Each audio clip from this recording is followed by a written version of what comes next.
Hello and welcome to part 3 of my knitting machine restoration series, in which I'm going to do two things. I'm going to remove the needles, and I'm also going to get my daughter to say hello, so that she doesn't accidentally interrupt the video again. Are you going to say hello, darling? No, maybe. Fine. Okay. Right. Now, next thing I need to do for this is I need to remove all of the needles. And I'm going to do this in groups of 50. What I'm going to do is I am going to go down to here first. Okay, and I'm going to push all the needles all the way forwards, having taken out the sponge bar, all the way forwards, and I'm going to take them out. Now, when you take out needles, what you have to do, you have to make sure the latches are forwards, otherwise they get caught. So I tend to take them out two at a time, and sometimes you have to sort of bend them upwards like that. Okay, and I'm going to take them all out, and I'm going to lay them in a pile like so. Now, it's very important that you don't mix up the needles in terms of groups of 50, because I'm not going to put them back in the same order I took them out. So I'm going to do the outer right needles, then the inner right or outer left needles, and the inner left needles, then the inner right needles and the outer right needles. And so, as you can see, I'm just taking them all out. Now, this is now going to take quite a long time, so I'm going to pause the video and I'm going to come back when I've got 4 piles of 50 needles each. So let me just pause the video and I shall come back when I've taken out all the needles of this knitting machine. Right, that's that. Now, a couple of things to note. Firstly, you will see that I've put all of the needles on some kitchen towel.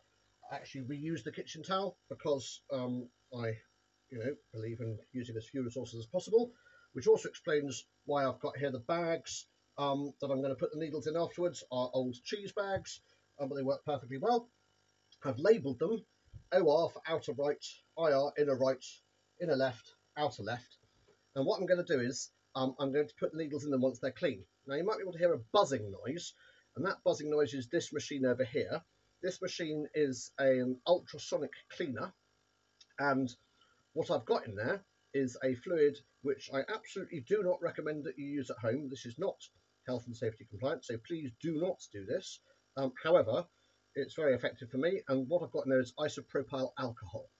And that means that it will evaporate off the needles and also dissolve all the oil and the grease. If you want to do it at home, then put them in a jam jar full of isopropyl alcohol and give them a good shake and leave them overnight.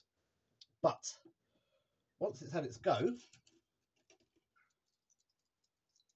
you can see they look an awful lot better.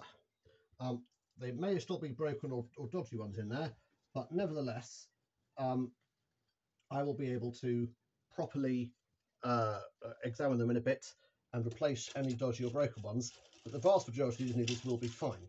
One thing I will say is, if you get a knitting machine, a very old one that's just been sitting around for ages, where the sponge bar sits, quite often they get marked on their shank, and you can replace them for cosmetic reasons, but actually, to be honest, the only bit of a needle that needs to work is it straight and does the latch open and close nicely. So as long as those things work, then actually I'm inclined to, again, for reasons of not using up resources, I'm inclined to reuse them.